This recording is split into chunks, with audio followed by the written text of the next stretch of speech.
that I'm ready for today's evening, but I just remind myself that it's probably something like afternoon for you. Well, it's 5, so it's close enough. You know what Yeah. I'm saying? Like, it's technically afternoon, but it's kind of late afternoon. It's like early evening, so actually, I think you're good. I think you're good. Okay, let me get your form pulled up here really quick. Excuse me.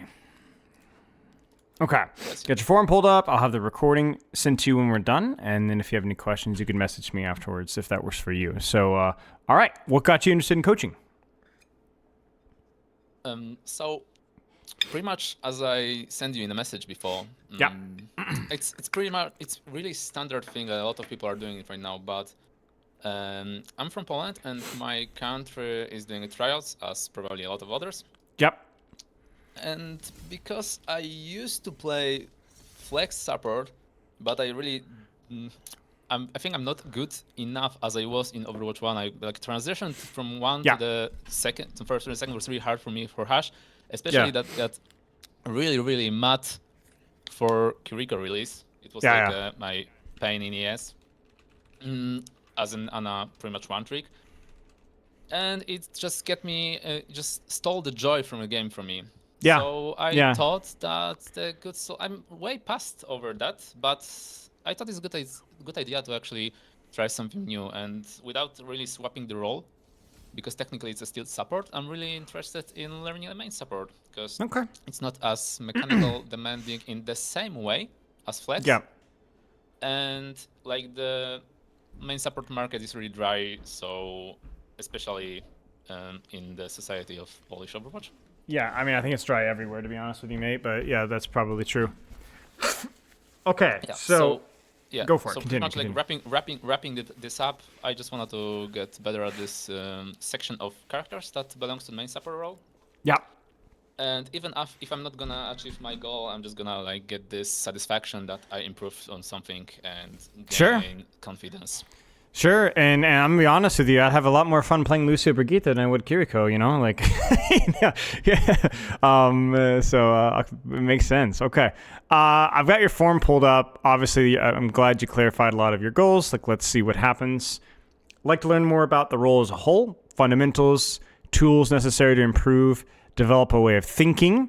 I think my biggest issue is I'm scared of making mistakes, so I would see a lack of confidence, and that can be fixed with understanding. Yeah, I mean, it makes total sense. It's like you would like a little bit more of the clarification between the roles, between the heroes, at least knowing what you need to do so you could be a little bit more confident. And then if the only problems that come down to your gameplay kind of revolve around your mechanics or your execution, well, then you just need practice. But it sounds like with you, you're not 100% confident what you need to be doing, so it's kind of slowing down your practice. Would you say that's correct? Yeah, pretty much. No. Also, I Okay. kind of done my homework while I was waiting for the session that I booked. Okay. So my routine was to watch some streamers that's actually famous for playing Lucio, for example, because I think it's like maybe he lost a little bit for Wu Yang, but it's still the most important character in the role. Also watched a couple of VODs, a little bit, get a little bit of understanding, but it's really hard to actually implement it into the game. But yeah, that's it. That's it. I think I'm better than I was, but still like a lot of things. Okay. Makes sense. Obviously can come with the gaming, with the playing time, but it doesn't hurt to get a coaching session. Yeah, of course. Are you still getting a couple hours every day playing Lucio, Brig, Wing, whatever? Yeah, I was trying to Okay. do that, but I'm not gonna force myself to the point that I'm already losing my mind about it. You know what I mean? Yeah, I understand. What did you learn from the games that you watch, from the concepts that you watched, or the streamers that you've watched?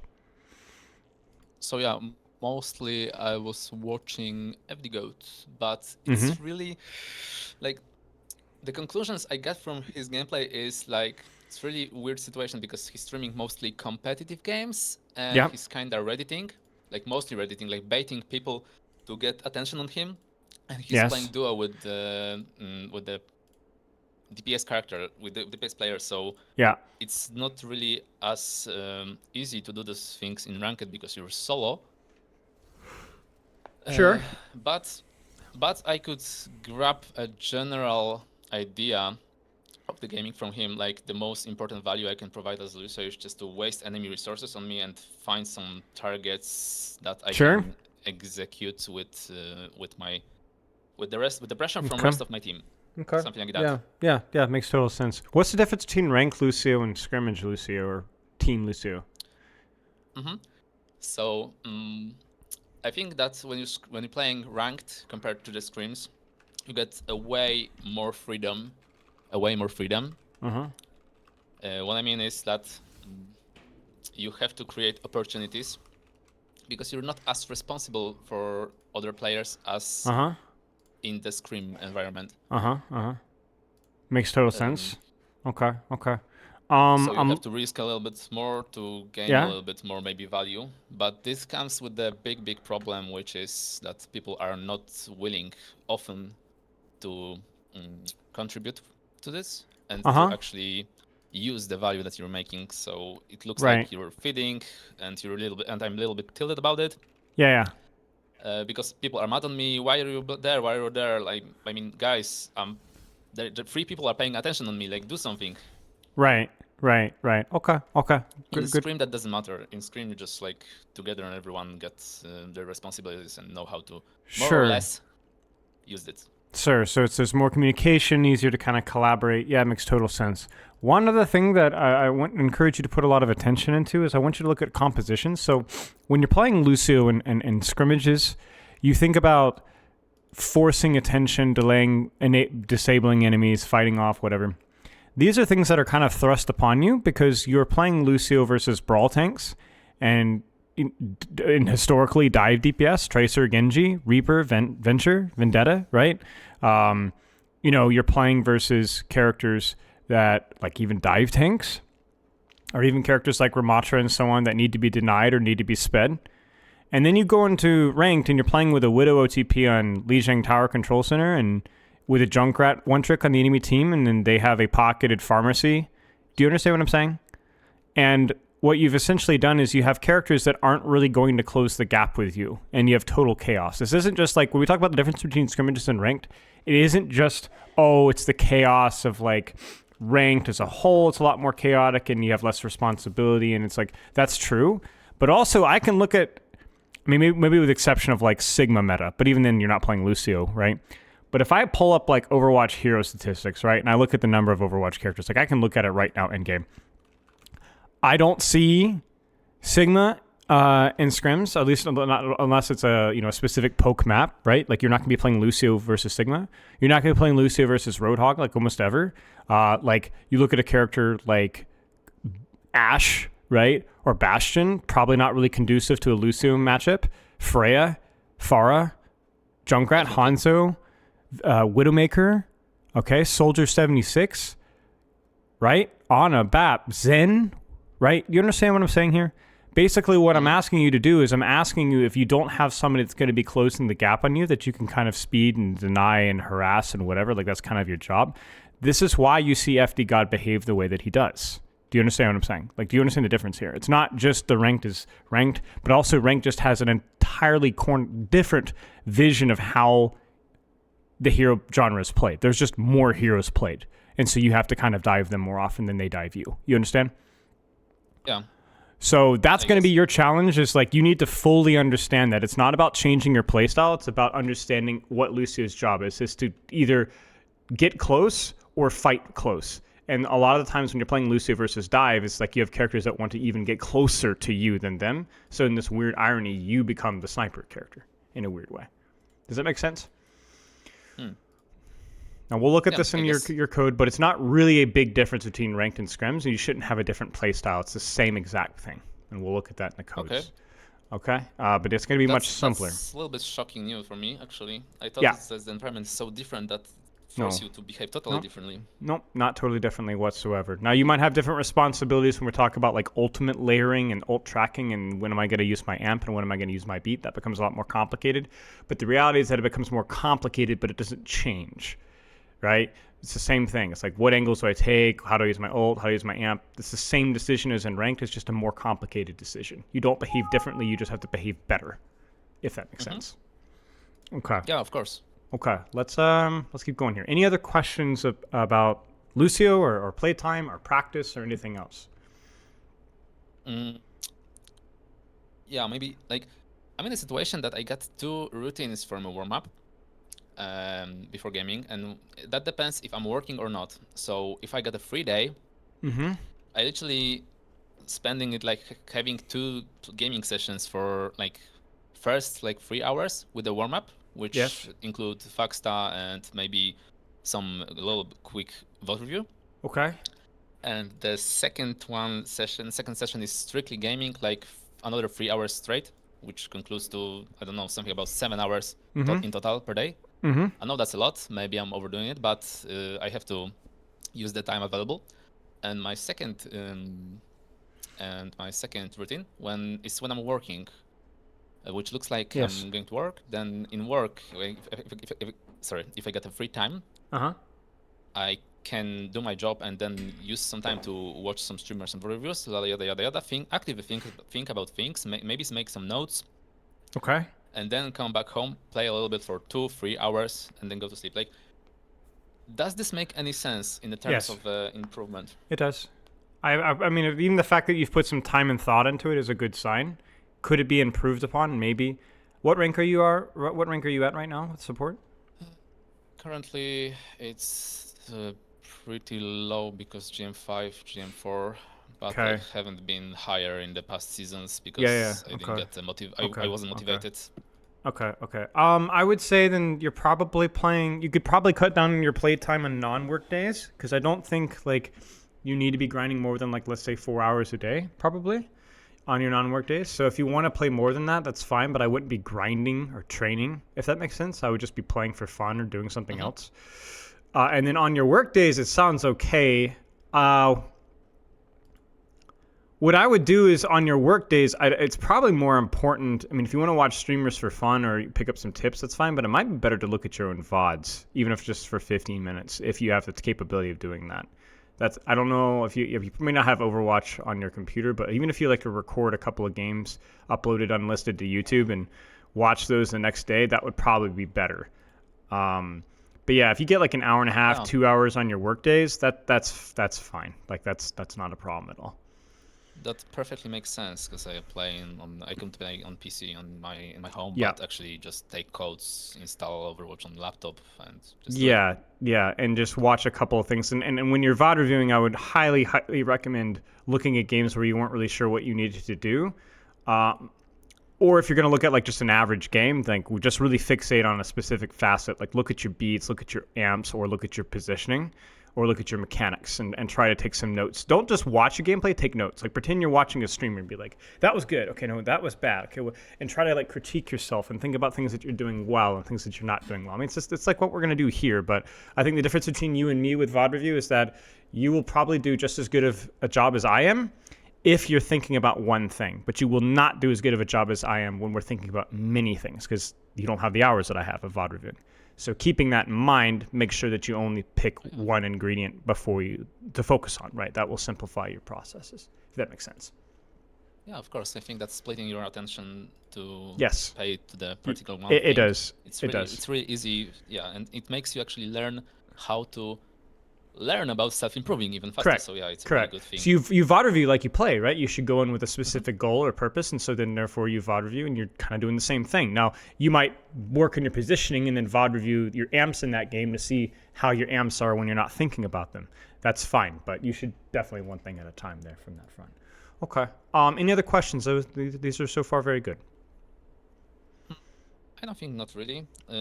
Maybe one, but it's not really related to the previous things we're talking about. That's fine. I get codes from the scrims.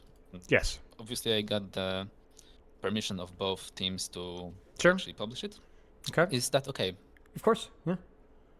Cool. And as I said, ranked is scrims, scrims is ranked. So yeah, that's fine. That's fine. So like I said, like whatever we learn in scrimmages, we'll carry over to ranked. Don't worry about it. Cool. Thank you. Okay, so far so good. I think I can provide you some codes right now. Let's do that. Okay, I'm gonna have to do display capture here, and then so I have to relaunch stream. What does we have here? Maybe New Junk City, maybe New Queen Street if you got time for that. Yes, yeah, whatever you'd like. I'd say a game where you maybe had questions or you weren't sure about your performance, you struggled, or just an average game just to get an average performance. Any of them can be useful. Well, I guess those are just average games. Sure. Copy. That's the first one, which is Panic City. Excellent. Can you see my stream? You might need to click the top of Discord because I had to stop and restart it. So you might need to click around and call to find I'm here. it. Okay. I got it. Okay. So I am rendering a video right now. So if the bitrate or if the quality makes it very difficult to see, it's almost done rendering. But if it is difficult to see, like I'm having a hard time seeing what's going on, just let me know and I'll stop the render and I'll the quality is perfect, honestly. Okay. Yeah, but it might change once things get started, so just keep me updated. I appreciate that. I'm not sure if I'm hearing the audio. Yeah, so because it's display capture, there's a Discord bug that's affecting my PC right now to where it will not screen share Overwatch. It's not, sadly, Overwatch's fault. There's something wrong with Discord, and I'm in the process of fixing it, but there will be no audio, so apologies for that. Sure. Now, you chose this code just because close game. You chose this code because it was a scrimmage. You chose this code because this is probably it's Flashpoint in a scrim with Lucio. This is something that if, like, let's say you were to make Team Poland or try out for Team Poland, you would be confronted with something very similar like this, right? So being comfortable in this situation is probably pretty important, yes? So were there any any other reasons why you chose this code, or just it's just a good game, it's close, worth looking at? I think the game was really close. I'm not gonna spoil how it's ended, but it was a really good game. It was in the Stomp from one of the seconds from the other side, and yes, the map is fairly good for the character. Sure. In my opinion, and the comps are really decent. Plus, the enemy team was forcing Zarya plus Vendetta duo comp. It's really pain in it's really hard to play against that if you're not prepared. I understand. And I guess it's a good school. Yeah, of course. Let me actually do something really quick. I'm going to pull up Epic Pen here. And I actually don't know if it will pick up in the recording because it's a window capture. But you can see it. You should be able to see it. Can you see the little Epic thing? Epic Pen up here? Yeah, there it is. Okay. So you can still see it here, right? Like you can, all good? You can see this? The little scribbles? Yes. All Everything works fine. Okay, excellent. So this is going to be more for you, less for the viewer. So this is right here a perfect explanation of like the value of Lucio and also where Lucio will feel different and ranked, even if you're doing the same things. So if we look at your team composition, okay, how many characters do you have on your team that enjoy proximity, right? Obviously not Sojourn, right? So not as much Sojourn, not as much Kiriko, right? So, but yeah, you've got Venture, and then you also have Ramatra. Now, what this means is that, right, exactly, plus you, right? Now, Lucio's kind of somewhere between, but definitely more in the close range, right? So what you do is I can work with my Ramatra when he wants to get close, and I can work with my Venture as well. And essentially what this means is because you are playing a support and not a damage dealer, that you always prefer to take angle or take space with somebody else, because that way you can do damage and you can heal and speed and just worry about yourself, but also you're kind of accidentally helping them. I know it sounds weird to say it like that, but really, like, you're focused on yourself a lot of the time, even in Scrim, but you're focusing on accidentally helping Venture or anybody else, if that makes sense, okay? Now, sure. Let's flip the script here before you have any questions really quick and say, who on the enemy team do you want to stop from getting close? Or may want to get close to you or your team? Well, pretty obvious, right? Again, we can kind of cross off Sojourn, we can cross off Kiriko. Maybe that's not the best code to use. But we could definitely highlight these two. And we can also highlight the Lucio, weirdly enough. So you could get into games where you can boop the Zarya away or boop the Zarya in, or you could boop the Vendetta away or boop the Vendetta in, and the same thing goes to the Lucio as well. And this is where Lucio provides value, is you have characters that you can close the gap on. In other words, you can get close to the Sojourn Kiriko. And then you also have characters that you can deny and prevent them from getting close to your team with these. Okay? Now, if this was a ranked game, this Venture might be a Cassidy. So then if you go take an angle, you're by yourself. because you've got two hit scans that might be taking the same angle or an angle that's too far away, right? Like, the point presence here, right? You might nobody go in the room with you here. Make sense? And that sucks. Yep. That's bad. But if you go over here with your Cassidy, that's nice of you that you're helping your Cassidy, but this is not a good lane for you on the right side because it's too open. Usually, there's some nuance here, but just bear with me, okay? Now, the other thing here is if this is a rank code, maybe this is a Cassidy. Maybe this Vendetta, is a Cassidy. So now we have double hit scan, and now they have the same problem. You've got Sojourn where she is right now, and then Cassidy is over on that right side where we talked about earlier, right? So you've got Cass, and then now you're like, well, I go in this room, like Spilo said, because it's a good room for Lucio, and there's nobody with me, and there are no enemies here. What do I do? And this is where you see FDGod. What would FDGod do? Probably do some poke, roll to the roll maybe deeper, maybe deeper from the backline. Yeah. Or maybe he would go with this Cassidy, but then maybe he'd leave his Cassidy behind. Maybe he'd play in these staircases. Maybe he'd flank all the way around behind, as you said. But basically, if they don't close the gap with FDGod, and if FDGod has nobody to help in his space, well, then FDGod's going to close the gap on you. And FDGod is going to Reddit Lucio. And I think Reddit Lucio gets a bad rap from the casual community, maybe even the serious community, for being kind of a mean playstyle, right? The old Frogger, FDGod, right? But the reason why they do this is because they're not playing versus Tracers and Genjis all the time. And if you're playing Havana into Widowmaker Hanzo, and you're sitting on cart, you're going to lose the game. All right? Yeah, pretty much useless behavior. You're going to lose the game. Now, you don't have to get the kill, but you do have to at least force resources. I really like how you described what FDGod is doing in Ranked, really kind of forcing resources. So right here, the optimal situation for Lucio is to be in a location that is good for you with somebody else fighting somebody else in that space, trying to deny them from coming in. That is where Lucio is. But it all starts with your character's kit in the areas that you're most effective in. Does that make sense? Of course. And I see the problem immediately. Right. You're gap closing right now, first off, by yourself, which is a problem, right? But also, crucially, you're kind of doing so before your team can fight, and also in a composition and on heroes right here that maybe you don't want to gap close on right now. I'm not saying you can't get close to Vendetta. I just want to get close to Vendetta at full HP. I'd wait. I'd poke, I'd shoot, I'd force some resources, or same thing with Azara. Like, can you boop Azara in? Yeah, absolutely. But what's the status of her bubbles? What's the status of her HP? Do you have amp or do you not have amp? So like right now, information. Right, exactly. You've started this fight as I'll close Epic Pen here. Where's my Epic Pen here? Let me close this down here.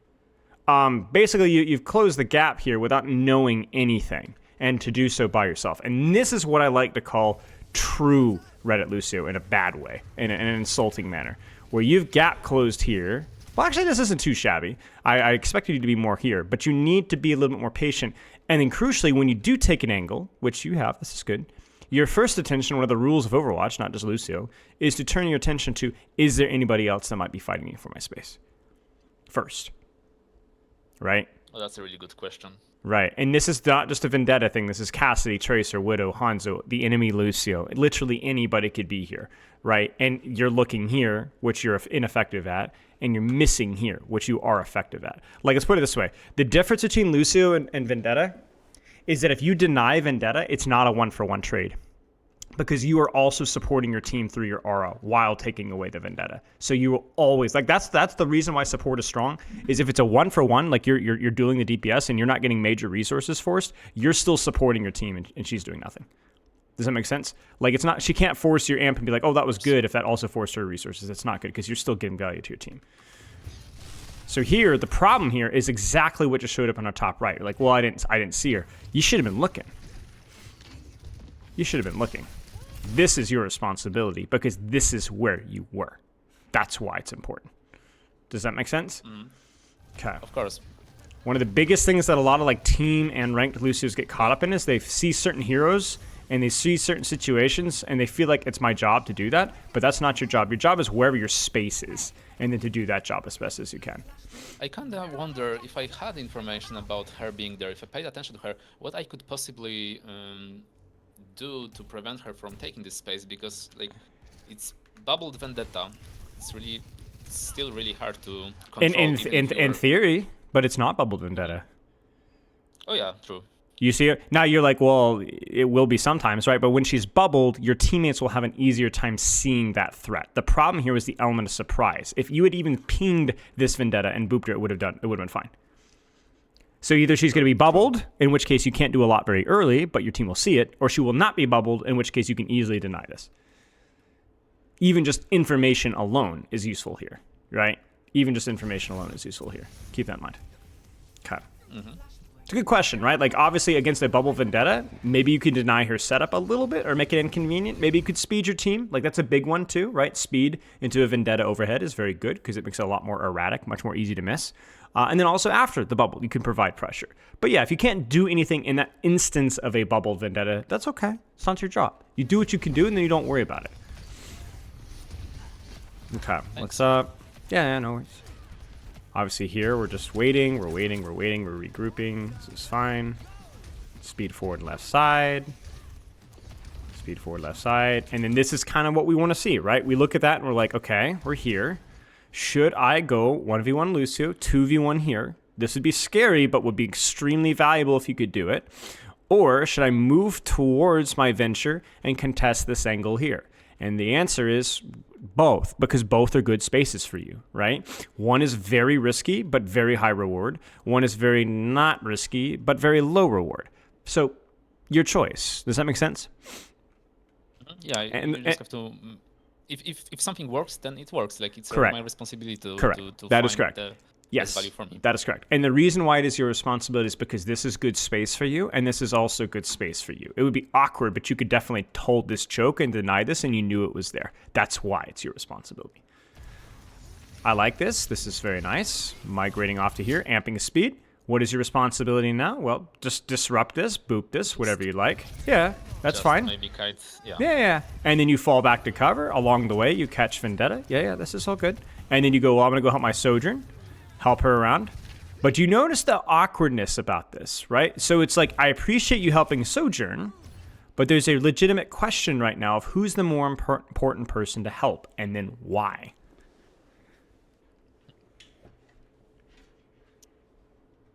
You see what I'm saying? In this situation, if the Ramatra is already dead, and I'm not sure if my Venture got cooldown to burrow herself or not. But if she got, then she's gonna leave me alone, and I'll probably be gonna have a really hard time to make value out of it. Okay. But Sure. Yeah. So let me clarify things for you a little bit. So you're regressing a little bit. Remember what we talked about. When we talk about responsibilities, the number one priority starts with your space, because that's where you can provide the most value. You understand? So speed on Sojourn rotation here is useful, but that's it. There's no heal, there's no damage, there's no amp, and there's nothing that you can do here. Why? Because this is not your angle. This is a Zenyatta angle, or a Kiriko angle, or an Ana angle. You understand? So when I asked you who can you assist here, the question that should come to mind is not the status of the cooldown, the status of the amp speed, and the reality is that I think I can actually do something here, even if it's just to boop away the Zarya and try to keep that Zarya away, and that's the only thing that matters. You got to think about your kit first, and less about the global status of people's cooldowns. Does that make sense?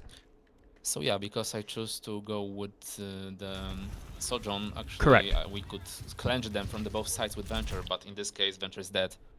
Right, and now we don't. Now, could you have saved Venture? I don't know. But you know what you could do here? You could keep the Zarya busy. You could keep your Kiriko alive. Now, you didn't know that, but you chose to go on the far lane instead of dealing with the value that was directly in front of your face. And see, this is why it's so important to focus on doing your responsibility as Lucio given space. Because if you've seen Lucio speed boosting Sojourn, right? You've seen this in Pro Meta. You're like, this is a good play, right? Sure, but you're lacking context, right? When do you think it's important to be with your Sojourn? In what situations do you think the enemy team will get close to your Sojourn? When an enemy team is trying to punish her and contest the flank, that's sure. the angle that she is. Yeah, exactly. Right. What if they have beat here? Do you kind of see what I'm saying? Like now you see how like all of a sudden they might have the capability of closing the gap. See, that's why those are the situations where when it's important. Right now, none of those nuances matter, and you're missing the fundamental rule. You're too far away to do damage. Like if you really want to boil this down, like with missing some nuance here, right? Like do damage at this range, so go do damage thing. That's it. Really, that's it. Because now we're contributing, but it took us too long to do anything. That's the problem. Does that make sense? Yep. Your Sojourn's not bad. She just needs time. She needs time. She needs range. She needs distance. These are things that you do not need. You need to be contributing, even if it's just like what you did with the boop earlier with your Ramatra. That was good. And then getting out. That's what we do to contribute. I mean, this is fine. We're trying to worry about touching, but you weren't there yet, and it's not a big problem. Okay. Does this make sense so far? Of course, yeah, it does. Okay. And I'm really enjoying it. Okay, good. I am too. Let's keep going here. So we're gonna wait. We're gonna taxi our team. Now, this is interesting because remember we talked about this. It's about gap closing. Okay, so we're waiting on our team. Whatever. Do you like this angle as Lucio? Well, it's a start, right? It's a start. Yeah. Kind of, right? Maybe they're going to get close to your Sojourn, in which case you are the best person to be with your Sojourn if they're going to try to get close to her, right? And right now, there's really nobody else taking an off angle right now. So if my Ramatra was pushing up here, maybe I'd want to help him instead. But for right now, this is okay. It's the exact same situation, but there's nothing else happening, so you might as well do this. However, if you get here and the enemy team ignores you, and they do not push you, and they're fighting your ramp, then you will leave your listen carefully. You will leave your Sojourn behind, and you will move forward. Does that make sense? Mm-hmm. That's the key gap here. Okay, you have time to set up. This is fine. But now, because you guys are so early, I mean, I'm not saying you guys should be early. This is kind of bad. But maybe there's a chance the enemy team pushes you, and then, well, now you have a lot of responsibility, but that's not a bad thing. So let's see. Yeah. This is okay. Probably would have preferred speed there instead of heal, because otherwise, I mean, it's not like it could keep her up anyway. But do you see how like that was relatively useful? I mean, you could have played that one much better. But look at your Ramatra's position. That only happened because you were able to pull resources to the side and then get away for free. And there are not many supports that can do that, right? So that was weird, but good strategy, good positioning. Just kind of messy with the cooldowns. Make sense? Yeah. Okay. Also, Now you can no longer worry about Sojourn, okay? You got to worry about, can I get to my Vendetta? If not, that's fine. Or can I go help my Ramatra on an angle? Maybe boop here or something along those lines. Because now back here, this is too far. We're stacked with our team. And we only want to sit back this far as if there's an off angle coming at us. And right now, who knows? Sure. Yeah, that's good. You're using the off angle yourself. That's good. Okay. We live. Very nice. Can we live? Yeah. See, all of this has been the enemy team keeps trying to smack into you, right? Smash into you, smash. You just live. You find one opportunity, kill the Kiriko, good job. And then now, we get the Soj. Very good. It's really bad ult usage from the enemy team, but you guys played that one incredibly well. You guys went 2 for 4. That's incredible. All right, let's keep going here. Okay. Let's ask a question here. So during your setup right now, this is your setup. Okay. Where is the enemy team? Are you in a good position for you to gap close or control space right now? That's really, I can see nothing, and I should, instead of being there, maybe play a little bit closer to my Vendetta. Okay. Can I ask you a question though? Are we fighting here? Of course. Doesn't look like it, right? So you don't need to see anything right now. You understand? Yes. So this is fine. However, I agree with you that this position is fine, but this position is also fine, and there's somebody here to help. That's why I like this position better. That's the crucial difference. That's the crucial difference, exactly. So I agree with you, but I disagree with you because I want to make sure you're understanding for the right reasons, right? Obviously, like we're planning on fighting here, in which case either here is fine, Here is fine, here's fine, whatever. But yeah, you need to be with somebody. There's nobody here, and we've had lots of time to look around. So like, even though our Ram is here, this is kind of where we need to take a second. Okay, we've seen our Kiriko. Where's my DPS? Okay, we're back here. First off, should I be speeding my Sojourn, right? To get back from spawn, or should I be angling for my Vendetta? Right now, we're not really doing much of anything. I like the amp speed, it's good. And so now, I actually don't mind what we're doing. So this is the silly part. Okay, you ready for this one? If you have made the mistake of being on an angle by yourself, you're stuck here, okay? You ready for what you should do? You should stay here. Because what of you... Look at the enemy team. Why is this Sojourn, Lucio, Vendetta not swinging wider? Why are they not here? Because I'm kind of controlling the space. Because you're kind of controlling the space. Yeah, kind of controlling. Actually punish me for, like, they know that yeah. Force it, so Yeah. You're feeding, right? Target. You're feeding, so they're like, oh, let's get this Lucio who's feeding. But if you just kind of sit here and hold here, and you can live, you might win this fight, even though you're not helping anybody. So you see, again, the priority here is space. Like, if you can hold this space, and you can, then maybe nobody's going to be looking at your tank or Sojourn or Vendetta. Maybe. You understand? So this one is a bad setup, but if you commit to the bad setup and make it work, it can work. This is dangerous because this is what we call crossing lanes, where you've committed to here, and then now you realize you don't want to be here, and then you're like, oh no, I need to go somewhere else. But you do so in front of the open. If you're going to do that, you need to kind of tuck around and use cover better and wrap around this way. You can't cut straight across. That's going to kill you, if that makes sense. That feels super scary. But you could look at this here and you're like, okay, I need to go help my Vendetta, sure. But now the second that you leave, look who's filled that gap. You see Sojourn Vendetta's positioning? Immediately, as soon as you leave. Yeah. So the problem is you need to commit to an angle or lane, and I'm asking you to do a better job before the fight starts deciding on what that is. Just like when you went with the Sojourn earlier, you decided, you committed, and it worked. This one you did not decide. You then second-guessed yourself midway through the fight, and then now your team is in a really bad spot.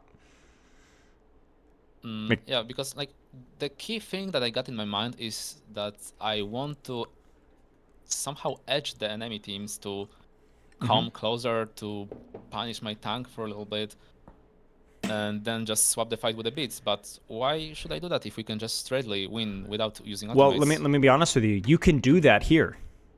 If you could bait, and then they commit, and then you can beat, and then catch your Ram, Kiri, whatever, the result's still the same. Now, I understand it might be a little bit more tricky in this position when you're being hard focused, but if that was the case, then you should have reconsidered your positioning in the start. Basically, the principle here is set up on your angle pre-fight with knowing who's going to get close or who will get close on you.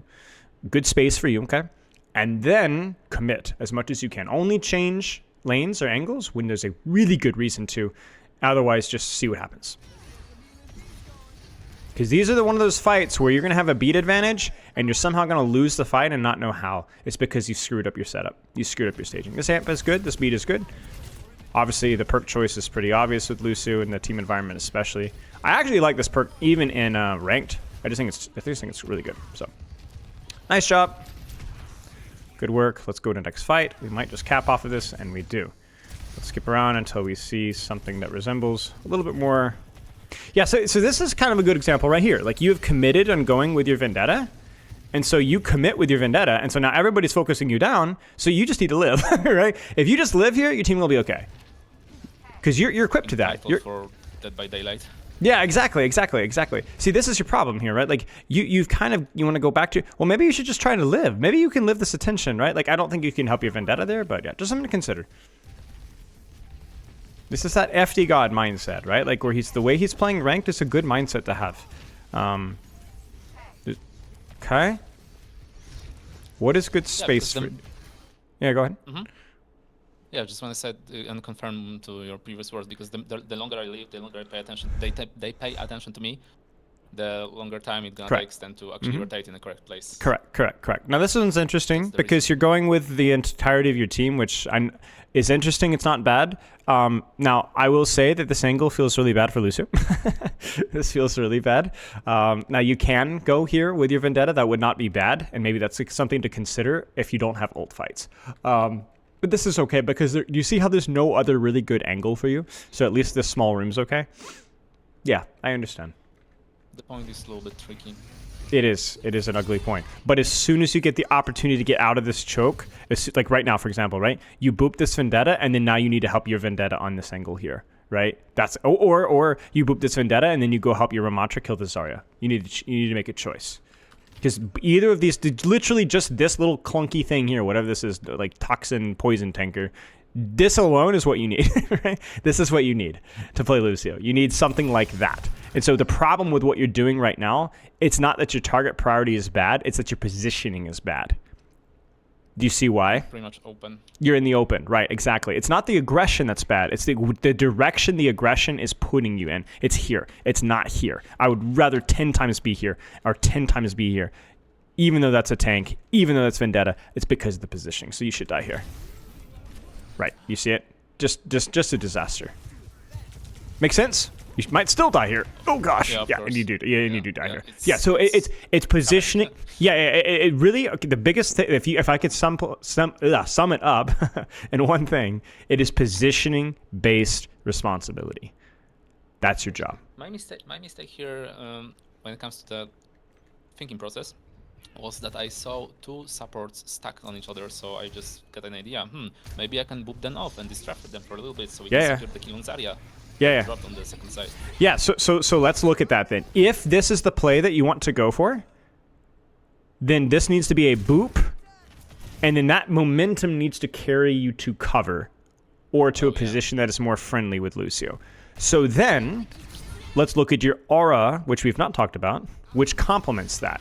And it's pretty obvious how this should be done, right? Speed all the way. All the way, right? You got him go in, go out, fast. Heal. You're dead. You see it? Just the slightest, even just hanging on the wall here is the only way that you live. So I will actually go as far to say that if you had gotten to this position right here, even just staying here, honestly, even just staying here, right? Like, because you could actually play with Sojourn here, right? The second that you crossed back into open space right here and didn't trust your cover, you died. You notice that? Of course, because continuity of my momentum is really the most important thing, because Correct. I kind of forgot that my goal is to disrupt them, not kill them. This is not safety necessarily, right? It might be better to FDGod and play with the Sojourn here, you know? Oh, gotta hide. Oh, go, chase me, come on. Oh, I got back full HP. Oh, gotta get her, right? Like, that right there is fine. Like, this is a fight that is very much won if we can just live. Because that will prevent the Sojourn from contributing. And now the Sojourn's a problem. The Sojourn's killing your Sojourn. The Sojourn is pressuring your Sojourn off of high ground, and so on. Makes sense? So I don't mind your idea there if it had been better executed in terms of holding space, using cover, and so on, and less so about going back to help your team. You need to make a decision here. Close the gap with your Sojourn or go help your Ram, but you need to make a decision. Amp speed is fine. It's a good grab for them. It's unfortunate. Okay. Again, I'm just going to kind of skim through in situations where things get a little bit chaotic. Ooh, let's enjoy this. Wait. Nice. Very good. Okay. We speed our team. Amp is good. Yeah. We're capping. And then now we need to decide where we want to hold space here. Go ahead. This point is really like kind of similar to the previous one. Both really focused about the open space with nothing in the middle. Yes. So I would say like the best positions for me are those blue boxes on the left. Kind of hovering around here, maybe underneath. Maybe. Yeah. Maybe with maybe +1ing my Vendetta or somewhere around there. Yeah. My Vendetta is actually playing on the right side, stacking the team. Yeah, exactly. Now you can kind of already see it here, right? Like this doesn't seem like a bad idea here, right? Now, interestingly, we have to ask ourselves that this is where the macro. Remember we said the principles are the same, but they're more complicated. If you were ult tracking here, you would go, we have Soj ult, they have beat. What do we think that they might want to try to do this fight?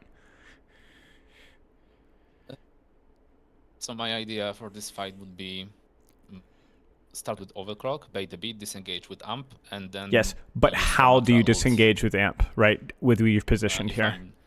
Yeah. You understand? So, yeah, So this is the difference between ranked and scrims. Again, it's the same. It's just more complicated because you know they're going to beat and get on top of you. Normally, you're like, they'll never push us here. They will.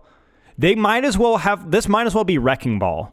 This might as well be Tracer. This might as well be, Sombra right now with beat. You understand? In terms of they're going to get on top of your Sojourn and she's going to need amp. You are going to be playing versus dive this fight. Not probably only this fight. Grav, Vendetta ult, Soj ult, Kitsune. Maybe they don't need speed for your Sojourn here. But versus a beat, yeah, probably. Does that make sense? So you have created a neutral advantage, but if they press beat, you will be out of position. That's kind of the way to look at this. Yeah, but I do like this position. Like this is, yeah, it's like... yeah. This is actually okay. Like I actually think this is okay because they opened the Sojourn ult instead. Because if you look at it this way, this Vendetta is capitalizing off of her ultimate to try to kill you, but she should fail if you play this one correctly, right? In which case, well, maybe we can hold some space. Maybe we can repush. Maybe we can reposition with your team. You just failed mechanically. That's all. I wonder, in that particular scenario, should I look at her and try to shoot her because I don't have Boop here, or just strictly run away from her and pray that she won't? Yeah. So to focus on the things that we've seen habitually from you, you have a tendency to under prioritize your speed. You could see it right here. Your first instance is you hear this ends now, and you're not full HP, so you pivot over to heal aura. Insanity, right? Like absolute insanity. The only thing you can do here is dodge this shot and get out. Who cares if you're 191 versus 225? You're basically one shot if she has the perk anyway, right? So you need to... This heal aura is bad. The speed aura is not great because first off, we don't see the Sojourn, but also we don't even see the Vendetta. And then your first instance here is to immediately go back to healing instead of making sure that you've actually fully disengaged whatever might be pursuing you or your team. So the problem here is like, should I have turned around? Should I have shot her? I mean, even here, you're dying with heal aura, right? Like this is what keeps happening with you. So if you want to focus on something micro that's not positionally related, it is a tendency for you, not always, but in this particular code, to be on heal aura and when moments of just, I need to move to cover now. I need to get out. Heal aura is what you do when you're not moving. Speed aura is what you do when you are moving. That's the key difference. They won't kill me if they won't hit me. That's correct. Like this is absolutely a situation where you should have fully disengaged and then be able to potentially re-engage here. I mean, honestly, you might even had beat for your ram. Like this is a fight that we could very easily win if we play this one correctly. Yeah, that's really sad. I mean, it happens. The only thing that lost the fight. Yeah, it happens. Can I ask you a question here? Have you watched FDGod in this map before? I don't think I got the opportunity to watch him. Take a note. Take a note because you had some questions. How would I play this particular point? And you were like, maybe blue boxes. That feels good. I agree with you, but why don't we find FDGod playing this map? See what he's playing into. Think about it a little bit. Obviously, use your brain. Don't just mimic it perfectly. Something to consider. It's the most important and hardest part. Right. So this is exactly the point, right? Like if you want to watch streamers, like you should know what you should be looking for. You shouldn't just be watching. You should be looking for something, right?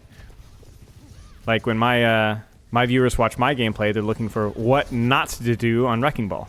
But when you're watching FDGod, yeah. See, this is good. This is actually good. This is good with one exception. Okay. So first off, you're a little late, which is a problem. But you do get the you notice also the heal, right? Yeah. This is how you deal with Bubble Vendetta right here. First off, don't need the overhead. Second off, please don't be in healer until you're fully behind cover. But at least you were there. At least you were there. At least you got a burst of speed, right? Just a little bit, right? And that is way more resource committed into that than into you or your Vendetta. Oh my days. Oh. And now she's dead. Right? Yeah, that's really lucky. Yeah, it was really poorly done, but I respect the idea. More speed. More speed. Okay. Okay. Is this fine? This is good space for you? Uh-huh. Again, good space for you.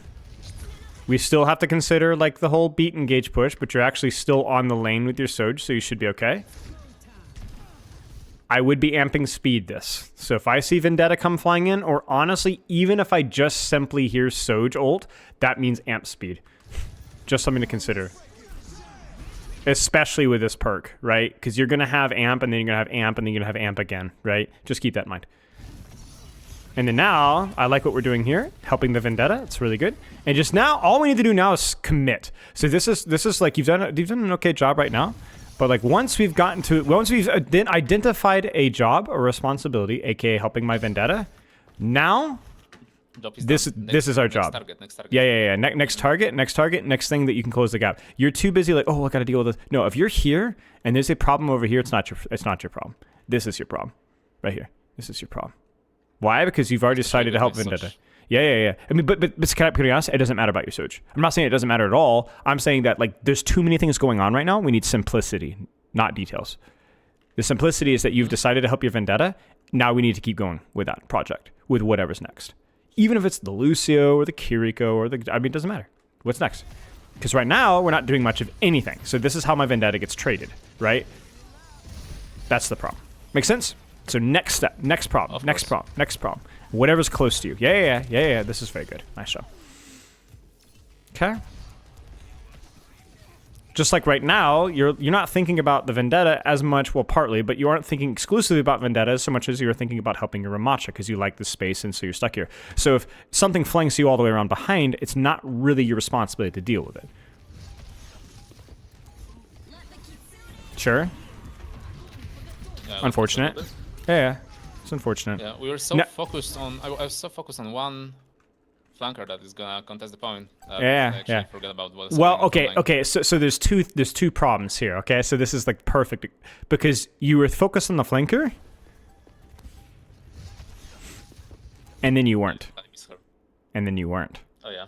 You see it? You should have stuck with it. If you're gonna leave, you need to stick with it because you see it. This Vendetta should die. Right. This is your responsibility, not this. Now, if this was your responsibility, you should have stuck with it, let her touch, and then make sure you don't get graphed, and then we would have been fine here. You see it? The problem that you have here is it's a lot of ping pong. You're like, I'm gonna do this. Okay, I'm gonna do this. Okay, I gotta do this. No. Stick with it. Because both were good. Like, both helping your Ram and denying the Vendetta, these are both things that you can do, given your angle. But you can't do both. That was the hardest thing to actually work on. When I was transitioning from like pretty much on a one trick to actually, I can see a lot of things happening, but I can't be everywhere at once. That's correct. So yeah, that's correct. That's the thing that I mean, have to work. You say that like that's challenging as transitioning from an Ana player, but isn't that just like the definition of like platinum Ana gameplay? Now I know you're not platinum, but you remember, right? Where you miss a shot on your tank and now he's low, and you see nade opportunity, but now your other support needs healing, and now your Genji needs healing, and it's understanding that like you can't really do everything, so you just have to kind of relax and do the best that you can, right? It's the same thing. True. It's the same thing. The only difference really between main and flex in terms of like Lucio Brig versus the others is just the proximity. That's the difference. You have a lot of these characters that are providing more value from range or opening wide angles. Lucio, it's a lot more compressed, right? A lot more cover, a lot more tight sight lines and boops and so on. That's really, if you want to define what main support usually looks like, that's usually what it often looks like. If that makes sense. Yeah. Okay. Last fight here. This is obviously fine. It's fine. Just decide what we want to do here. Yeah. I think just give it up. Yeah. I mean, this is all fine though, right? Like you could choose to be with your Sojourn. Why? Because this is a very compressed space. So you're very valuable for your Sojourn right now. You see this? This is very good. Now you should not die here. But like this is good. Like this is if you're a little bit okay. You notice what actually kills you. Let's see if you spot it. Oh, that's the heal. It's the heal, right? It's the heal again, right? It's the heal. It's heal. But I want to highlight this was absolutely the right positional play, right? You just took a tank and a Lucio and a bubble and with a Sojourn, and we could have easily disengaged that. And then what that means for point is that means my Ram can easily touch. You see that? And then Vendetta dies. Imagine if we were still alive. Does that make sense? So this was good because this was good space for you. A hit scan cannot take this trade without Lucio speed. Cannot do it. Imagine if you were Ana and Sojourn here, like you're playing Ana and you just die instantly, right? Way too close. Yeah. But Lucio, yeah, Lucio could work. So that was a really good positional choice from you in terms of helping your Sojourn, given the space. Just not super well done. Where are we at with time? I cannot see my clock. Okay, there it is. We got a few more minutes. Do you want to look at a fight or two from, you said New Queen Street? Oh yeah, sure. If you want to, if you get time, of course. Yeah, we got time. Let's do it. 1 second. Take your time.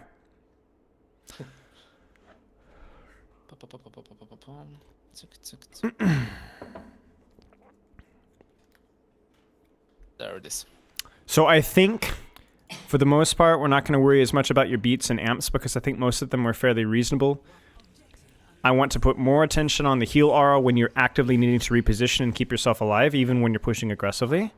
And then I want to also highlight where you need to be pre-fight and then allowing you to kind of focus on your responsibilities from where you chose. For example, you chose to not go with your Tracer.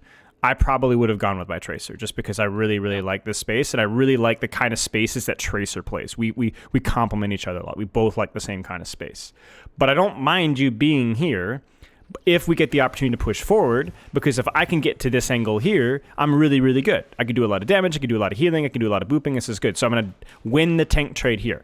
This right here is too far back. So as soon as your tank walks forward, you are no longer playing Lucio, you're playing Zenyatta without Discord.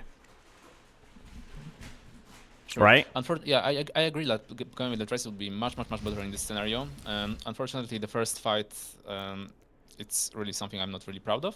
Because the moment I realized Orisa, what is Orisa doing, I was just so focused on her. You booped off the map, yeah. Well, see, the problem again is like, yeah, it's funny, but like my point being is that like this is fine, but we needed to be here, not in the middle of the backline right at Lucioing, but we need to be playing space that's friendly for Lucio. This space here is like you're expecting a Symmetra teleport with a beat engage on your backline, right? Or you're expecting or you see Wrecking Ball coming from the side right now. But we see none of those things.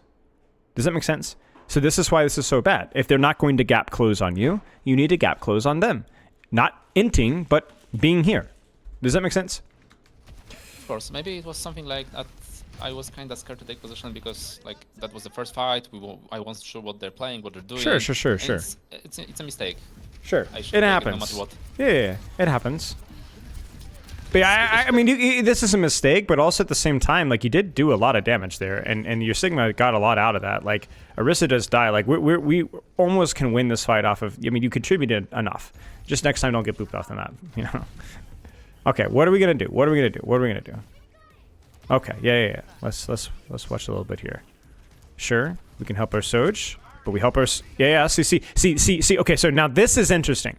This swap to Winston changes things a little bit. Ranked or scrims. Why? Because is this Winston going to gap close? Obviously. So you are valuable here. Because you could do damage and heal and boop.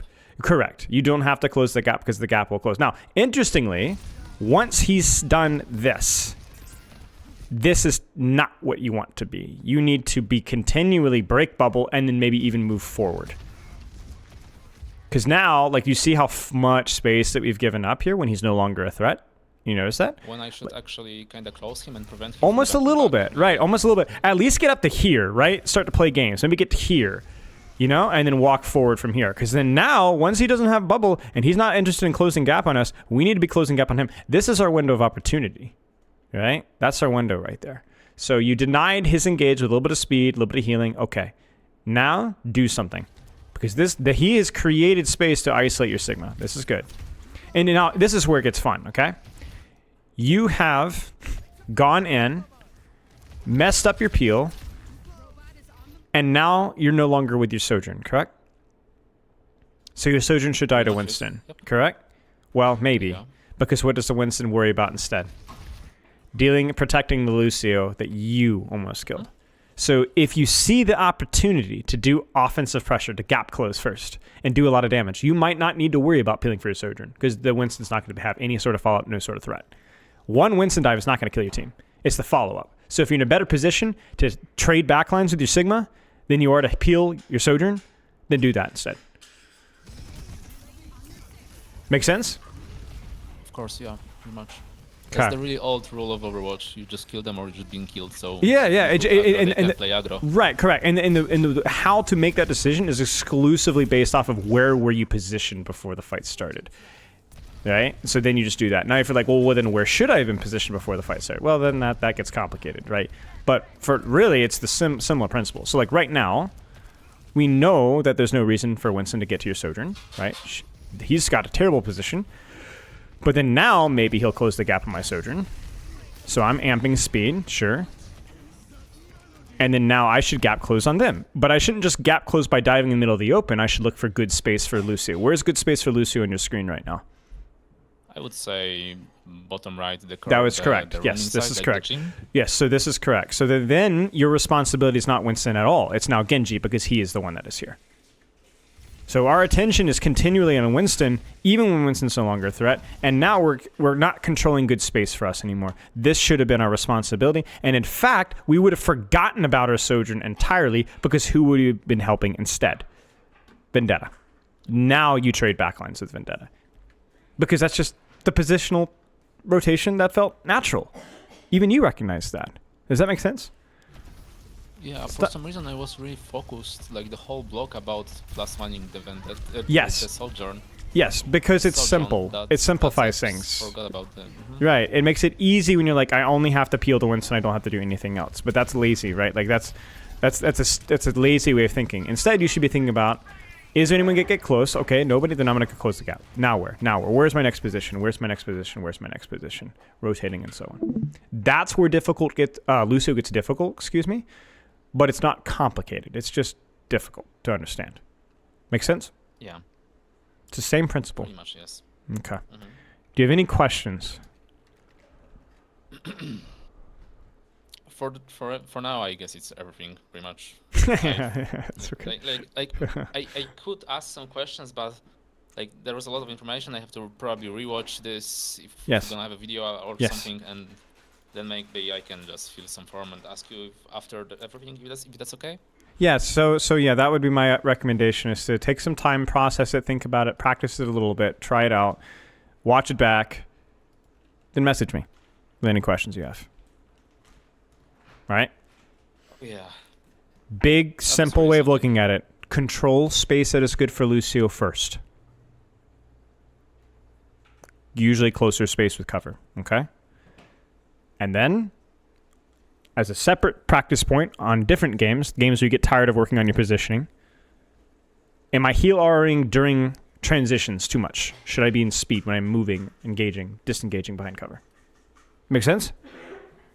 Of course, I guess that's those two things were really the most painful to watch, I guess. I agree. I agree. No immediate questions? Otherwise, we'll continue. No immediate questions? Are you good to go? No. For now, it's